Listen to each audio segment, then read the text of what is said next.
Economía del día después de las elecciones del domingo, por supuesto. ¿Qué va a pasar con el dólar? Va a haber más controles. Estamos con nuestro móvil, con Carla Ricciotti, para tratar este tema. Sí, Luciana, ¿qué tal? Buenas tardes. Con Juan Luis Burr estamos justamente con el economista para que nos aclare un poco cuál es la perspectiva, cuál es el panorama que se viene con respecto al dólar después de las elecciones de este próximo domingo. Hoy, un día en el que cerró el cambio oficial a prácticamente 65 pesos el dólar. Bueno, hay quienes dicen el lunes aumenta, hay hasta restricciones que se han puesto incluso a la venta de algunos implementos para manufacturas de diferentes productos. Bueno, la realidad es que, ¿qué es lo que nos pasa con el dólar a los argentinos? Vemos hoy que subió mucho, hay mucha demanda, mucha gente que sale a comprar. Bueno, lo que está pasando es que, digamos, nadie quiere quedarse en pesos. O sea, hay una desconfianza en el peso, tenemos una inflación superior al 50%. Para ahorrar, quedarse en pesos no es una buena opción porque no sabemos cuál es el precio del dólar, lo vimos en estos días. Es típico que antes de una situación electoral haya algún traspaso al dólar. En este caso es una situación excepcional, no es normal, porque lo que tenemos es una incertidumbre casi completa acerca de cómo sigue la cosa. Sobre todo en el caso del cambio de administración. Tenemos que entender que, digamos, mientras tengamos silencio acerca de lo que se va a hacer, eso lo único que hace es aumentar la incertidumbre y, por supuesto, uno se refugia en dólares y también observa que hay cada día menos reservas, con lo cual también se refugia por ese lado. O sea, es una situación que requiere que en algún momento se termine esta situación de indefinición acerca de lo que va a ocurrir y empiecen a aparecer medidas que tranquilicen a todos los agentes económicos. Luciana, te estamos escuchando. Gracias. José Luis, ahora, en relación a los silencios que tienen los distintos candidatos, o por lo menos los candidatos que tienen más opciones, más chances de ganar, ¿no es algo relativo eso? Porque el candidato Alberto Fernández expresó en relación al dólar y a los ahorros en dólares de los argentinos y eso produjo en esta semana una subida del dólar. Sí, digamos, se han expresado en forma general. Lo que estamos diciendo es que es necesario ir a decisiones, digamos, a declaraciones un poco más concretas. Claro que es difícil pedirle eso antes de las elecciones. Claro. Pero en algún momento van a tener que tomar una decisión de decidir, digamos, tranquilizar a la gente. En estos últimos tiempos han huido más de 12.000 millones de dólares de depósitos en dólares. Esto es una cifra importante, hay que recordar que había 32.000 millones. Hoy hay algo menos de 20.000 millones de dólares. Eso le causa un daño a la economía porque caen los préstamos. Cuando no hay depósitos no puede haber préstamos, ¿no? Los préstamos surgen de los depósitos que hace la gente. Entonces es necesario que las autoridades digan algo, pero no solamente decir, bueno, vamos a respetar los depósitos, porque eso es una frase como parecida a que el que apuesta al dólar pierde, claro, cosas por el estilo que sabemos que no superan la realidad. Ahora, ¿cuáles serían, Juan, después, una vez decidida la elección, finalmente supongamos que se define en la primera vuelta, eso que tranquilizaría a los mercados, a los ahorristas, a la gente y que evitaría que el lunes, inmediatamente después, el dólar escale de manera todavía más preocupante y la gente vaya mucho más de lo que fue esta semana a los bancos a sacar sus depósitos? Bueno, lo que se requiere es, en primer lugar, designar equipos que tengan credibilidad en el mercado, es decir, no designar simplemente a un ministro. Acá se requieren muchas personas, se requiere saber que tenemos gente trabajando, equipos que están pensando en los problemas y que la solución no es voluntarista, como decir cosas tales como que, bueno, la economía va a crecer y con eso vamos a pagar. Bueno, porque esas cosas no alcanzan.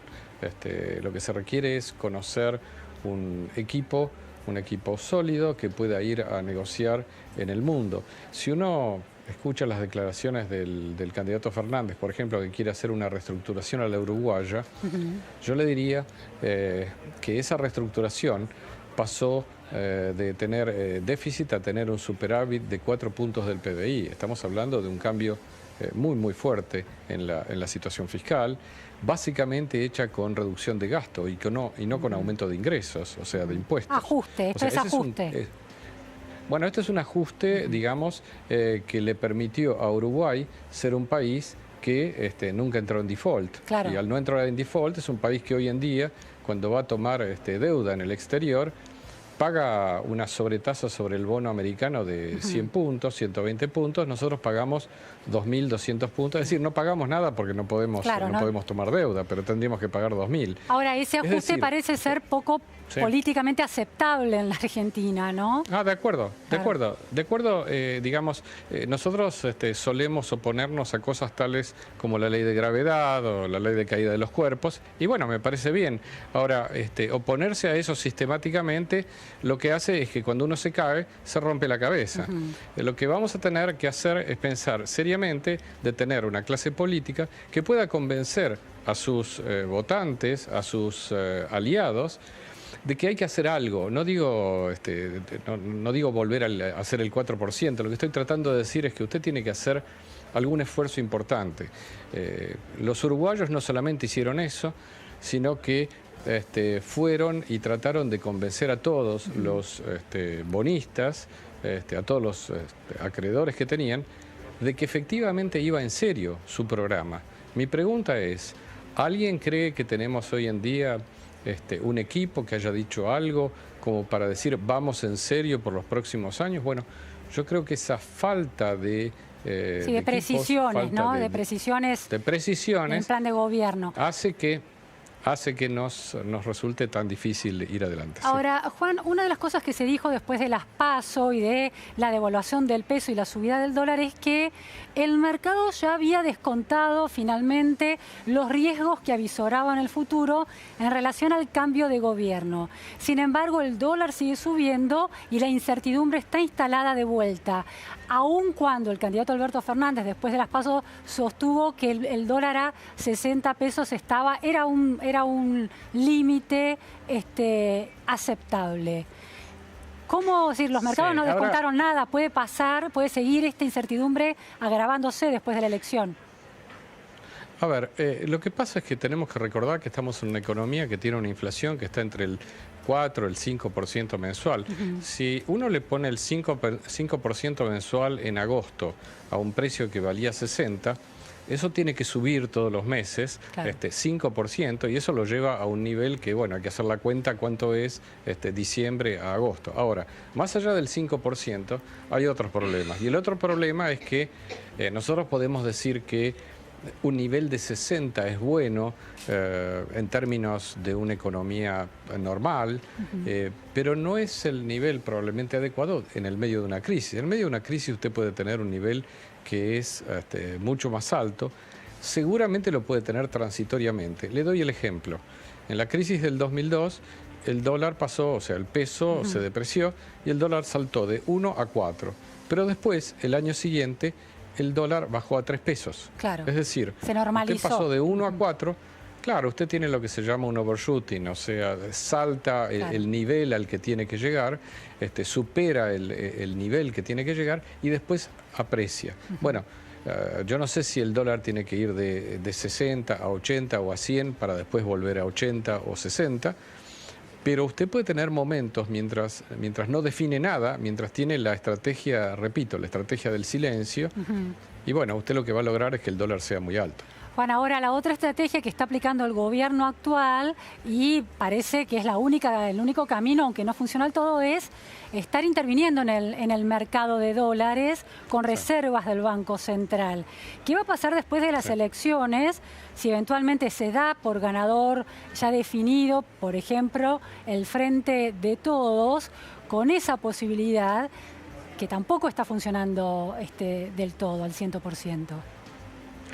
No, bueno, mire, digamos, tenemos algunos indicios. Lo primero que han hecho es, en el día de ayer, aparentemente, se ha contratado al economista que se encargaba de los controles cambiarios durante la época del kirchnerismo para el Banco Central, lo cual hace presumir que... ¿Quién es ese? ¿Cuál es ese nombre? Bueno, está en los diarios, se llama Jorge Rodríguez.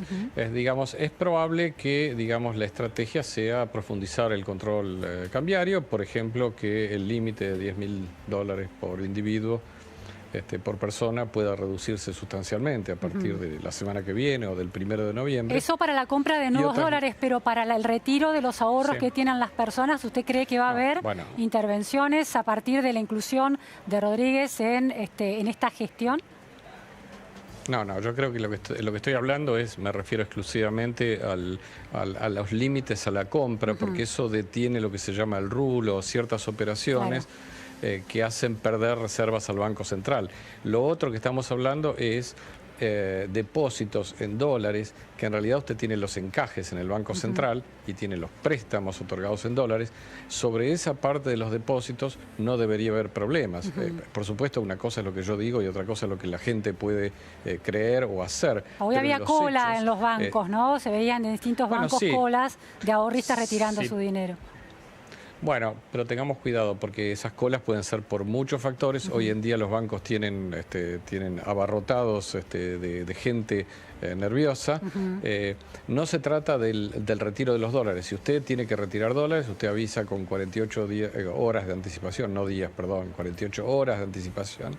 Y tiene los dólares, porque esos dólares están en el Banco Central y forman parte de las reservas brutas, que hoy son algo más de 45.000 millones de dólares. Cuando se habla de que no hay dólares, se refiere uno a las reservas netas, o sea, para hacer, por ejemplo, pagos de deuda, o si usted quiere convertir sus pesos a dólares, entonces ahí hay menos dólares. Por eso el precio sube, pero para los depósitos usted tiene el respaldo. Bueno, eso es tranquilizador.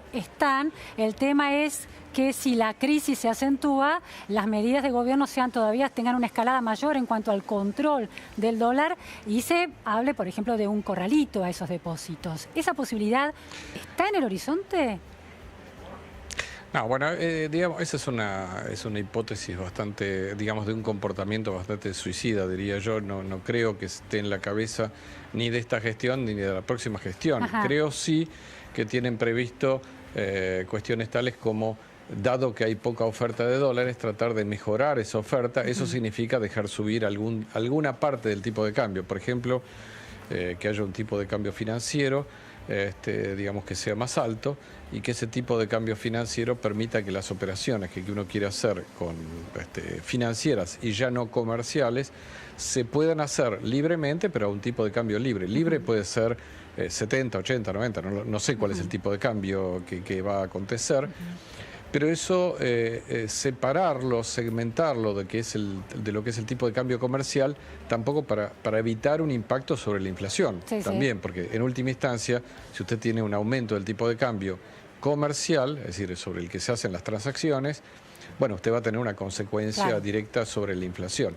Eso es lo que usted tiene que evitar si es una conducta que se refiere a cómo ahorrar, porque si es como ahorrar, usted tiene que tener un tipo de cambio financiero diferente. Bueno, es probable que en algún momento, ya sea en noviembre o directamente en diciembre, la nueva administración encare un tipo de cambio desdoblado. No es lo mejor. Juan, ¿eso qué significaría? Una persona común que le sobran unos pesos una vez que paga sus cuentas con su salario, quiere comprar unos dólares y cuando los va a comprar tiene un precio distinto al dólar comercial. ¿Es más caro? ¿Le va a salir más caro el dólar? Bueno, eso es lo que pasó en la Argentina durante muchos años. Mire, Argentina tiene controles de cambio desde los años 30. Se lo digo, no es que sea tan viejo, pero digamos, tenemos muchos años, estamos hablando de casi 90 años de controles cambiarios. Por eso nos va mal, porque básicamente lo que hacemos es poner controles en lugar de tener una economía más libre.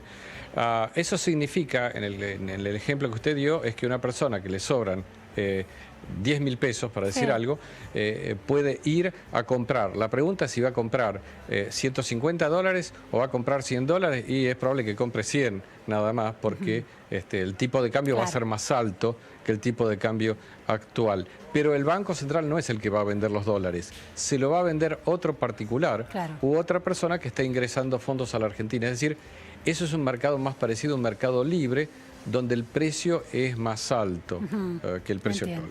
Y la última pregunta, Juan, una lectura de algunos economistas es que aunque no hay emisión, el hecho de que la gente se quiere pasar al dólar y que se desprende de pesos, la base monetaria, la cantidad de pesos que hay en circulación es cada vez mayor y cada vez valen menos, y eso puede generar eventualmente en una hiperinflación. ¿Cómo lo ve usted? Sí, bueno, el riesgo de inflación está asociado a lo que los economistas miran con mucho cuidado, que es la demanda de dinero, la demanda de pesos.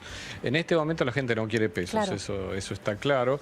Y el problema es que cuanto menos pesos quiere, más rápido se desprende. Eso puede hacer que, si usted tiene una cantidad de dinero en la economía, si usted acelera la velocidad en que circulan los pesos, o sea, la velocidad de transacciones, usted finalmente tenga mucha inflación. Las hiperinflaciones se producen cuando usted tiene una aceleración tan alta que usted recibe el peso y enseguida se lo saca de encima. Pero para darle una idea, hay que mirar esas cosas.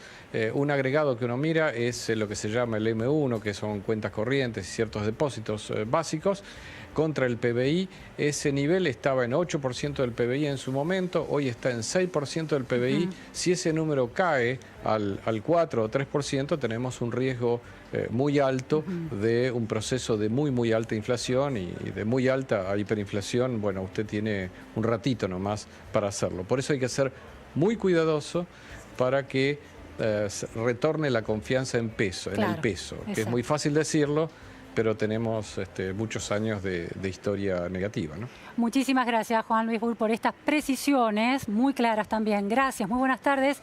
Gracias, Carla Ricciotti, desde allí. Adiós. Hasta luego, Luciana. Vamos ahora a Bolivia, crisis mayor que la Argentina.